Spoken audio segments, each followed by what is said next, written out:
दोस्तों एक मर्तबा एक मौलाना साहब नीम के पेड़ तले मस्जिद के कच्चे सहन में बैठे हुए बच्चों को पढ़ा रहे थे और बच्चे बुलंद आवाज में अपना सबक दोहरा रहे थे। जैसे ही कोई बच्चा जरा सा भी गलती करता तो मौलाना साहब उसे फौरन ठीक करवा देते। बच्चे अपनी अलग अलग आवाज में सबक पढ़ रहे थे। इतने में अचानक मौलाना साहब को एक गंभीर सी आवाज आई।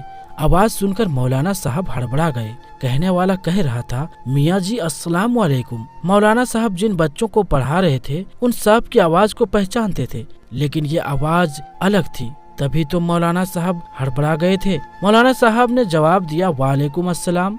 उनके सामने तकरीबन 7 या 8 साल का एक लड़का अपना सर झुकाए खड़ा था और अंदर आने की इजाजत मांग रहा था। मौलाना साहब ने कहा, आ जाओ मियाँ, अंदर आ जाओ। अकेले आए हो क्या? कोई अम्मा अब्बा नहीं आए तुम्हारे साथ? ये सुनते ही लड़का सब बच्चों को फलांगता हुआ मौलाना साहब के करीब आकर हाथ बांधकर खड़ा हो गया। उसकी नजरें झुकी हुई थी। उसने मौलवी साहब के सवालात का कोई जवाब नहीं दिया। शायद वो मौलवी साहब के अगले सवालों का मुंतजिर था।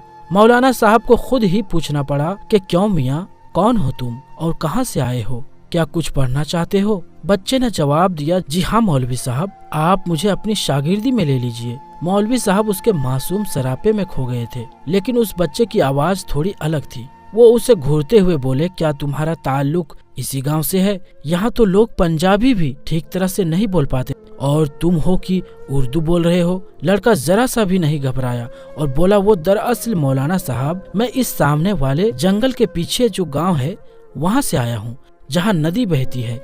आपको तो पता ही है, पिछले महीने मूसलाधार बारिशों की वजह से वहाँ सैलाब आ गया था और इससे बहुत सारे दरख्त भी उखड़ गए थे। लोगों के घर भी तबाह हो गए थे। हमारा घर भी इसी में डूब गया था। इसी तरह मैं अपने वालिदैन से बिछड़ गया और अब मैं चाहता हूँ कि मैं आपके पास रहूँ, क्योंकि इस गाँव में तमाम बच्चे आपसे फैज़याब होते हैं। मैं आपके साथ रहना चाहता हूँ। मौलवी साहब ने जब उसकी ये बात सुनी तो हैरत से बोले, लड़के तुम्हारी उम्र क्या है? कद काठ से तो तुम 7 या 8 साल के लगते हो, मगर बातचीत तो बड़ों जैसी करते हो। बच्चे ने कहा, मैं 13 साल का हूँ। बीमारी की वजह से मेरा कद छोटा रह गया। उसकी ये बात सुनकर तमाम बच्चे खिलखिलाकर हंसने लगे। मौलवी साहब ने वहीं बैठे बैठे एक तो बच्चों को छड़ी टिका दी और फिर लड़के से कहने लगे, अच्छा पुत्र, तुम आज खुद को हमारी शागिर्दी में समझो, और हाँ, तुम्हारा नाम क्या है? बच्चे ने कहा, जी मौलाना साहब, मेरा नाम मेराजुद्दीन वल्द सिराजुद्दीन है।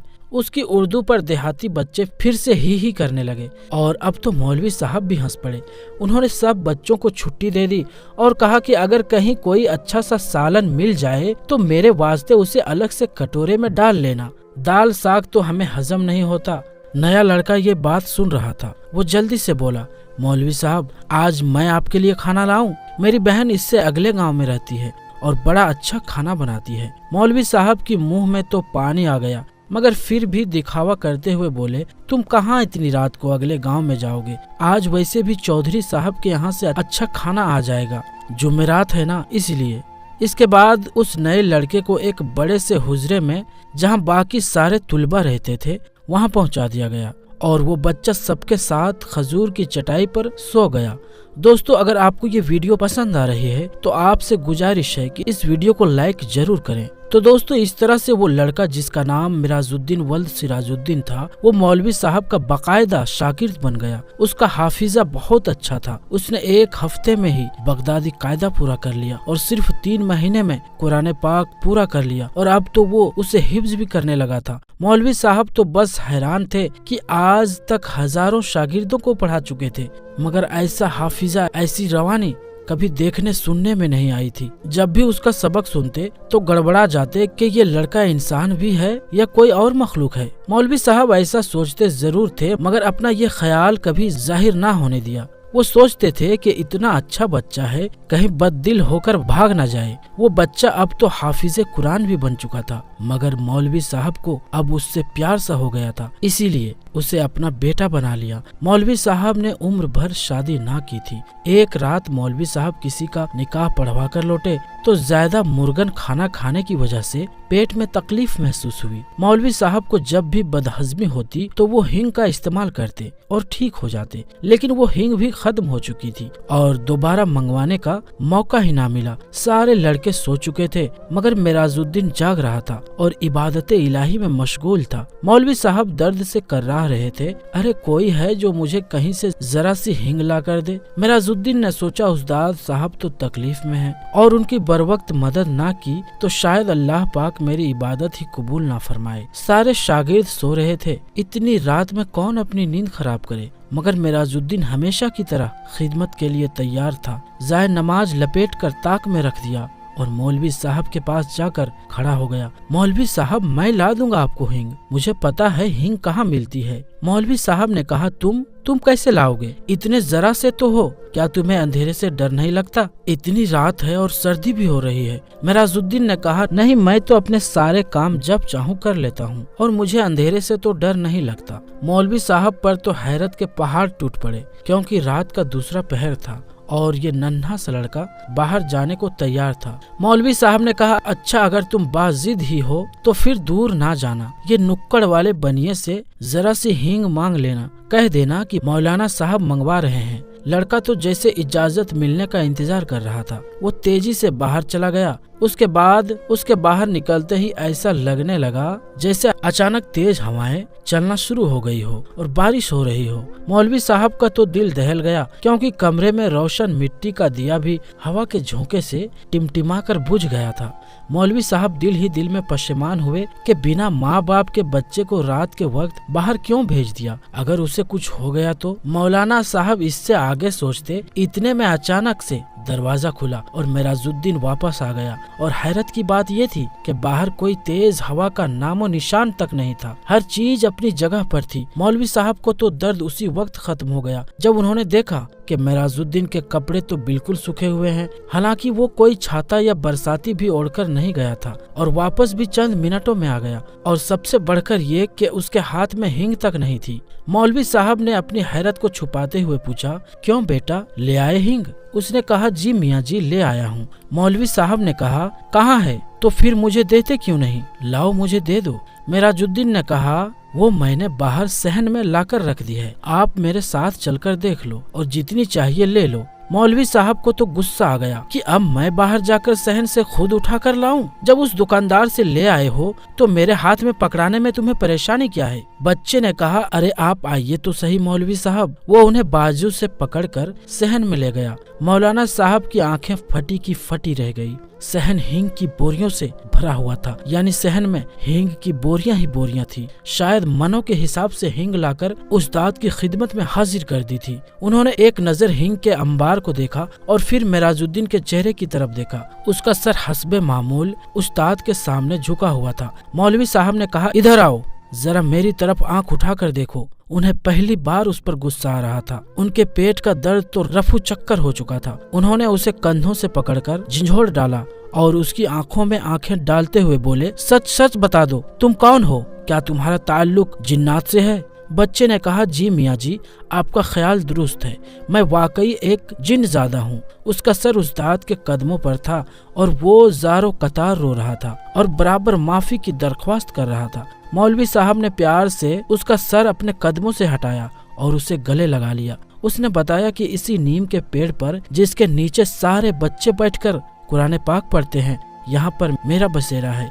मैं रोजाना कुरान पाक की तिलावत सुना करता था। तब मेरा भी दिल चाहा कि आपकी शागिर्दी में आऊं। मौलाना साहब जो बागौर उसकी बात सुन रहे थे, अचानक जैसे होश में आ गए और कहा, अच्छा तो अब तो तुम्हारा मकसद पूरा हो चुका है ना? तुम कुरान पाक के हाफिज भी बन चुके हो।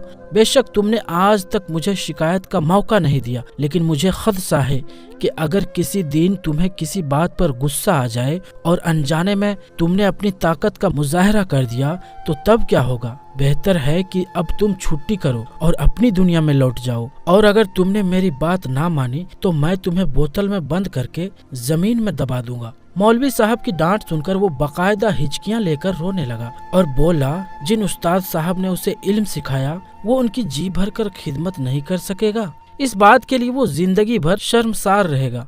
मौलवी साहब ने उसे तसल्ली दी और कहा कि उन्होंने अपना हक उस पर माफ किया, इसीलिए अब वो सीधा अपनी दुनिया में लौट जाए, यानी जिन्नातों के पास लौट जाए। मेराजुद्दीन मौलवी साहब को अल्लाह हाफिज कहकर किसी नन्हे से बच्चे की तरह दरवाजा खोलकर कोठरी से बाहर चला गया। मौलवी साहब को उसकी आंसू भरी आंखें रात भर रुलाती रही। मौलवी साहब की हिदायत पर हमेशा के लिए लौट जाने से पहले उसने हिंग भी वापस गोदाम में पहुंचा दी थी। इस बात को काफी साल बीत गए और मौलवी साहब समेत सब लोग उसे भूल भाल गए, क्योंकि वो जिन ज्यादा दोबारा कभी भी लौट कर नहीं आया। मौलवी साहब ताबीज गंडे के भी काम में माहिर थे। अक्सर गांव की नौजवान लड़कियों पर जब कभी हिस्टेरिया का दौरा वगैरह पड़ता और माँ बाप उसे जिन्न भूत वगैरह की कारिस्तानी समझते, तो वो मौलाना साहब के पास आते और वो लड़की फिर से ठीक हो जाया करती।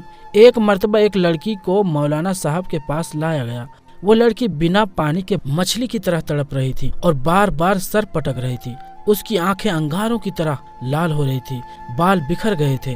मौलवी साहब को वो लड़की बाकी लड़कियों से अलग नजर आई। उन्होंने उस लड़की पर कुछ पढ़कर फूंका और अपना अमल जारी रखा। मौलवी साहब कुछ देर पढ़ते रहे और फिर वो अचानक से चीख पड़े कि मेराजुद्दीन, तुम तो अपनी दुनिया में वापस नहीं गए? क्या तुमने अपना वादा भुला दिया और ये भी भूल गए कि उस्ताद की नाफरमानी कितना बड़ा गुनाह है? तुम मुसलमान जिन हो, फिर तुम इस लड़की को क्यों परेशान कर रहे हो? अब तो मैं यकीनन तुम्हें इसकी सख्त सजा दूंगा। तुम इस लड़की को फौरन छोड़ दो और अभी मैं तुम्हारा इलाज करता हूँ। मेरा ख्याल है कि मुझे तुम्हें बोतल में बंद करना ही पड़ेगा। मेराजुद्दीन, जो कि एक जिन था, उसने कहा, नहीं मियाँ जी, ऐसा ना करना। आपको अल्लाह का वास्ता, मैं वादा करता हूँ कि अब आपकी तरफ कभी लौट कर नहीं आऊंगा, मगर सिर्फ एक बार, आखिरी बार मुझे अपनी दुनिया में लौट जाने से पहले आपकी कदम बोसी करना है। आपका आखिरी दीदार करना चाहता था मैं हरगिज ऐसी हरकत ना करता अगर मैं अपनी इससे पहले वाली कोशिशों में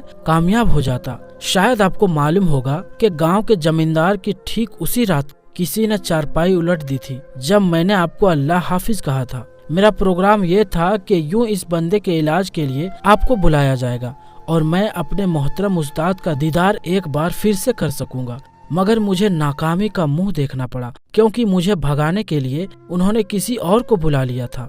उसने मुझे सख्त तकलीफ और अजियत पहुंचाई, क्योंकि उसने मुझे वाकई एक बोतल के अंदर बंद करके खेत के अंदर दबा दिया।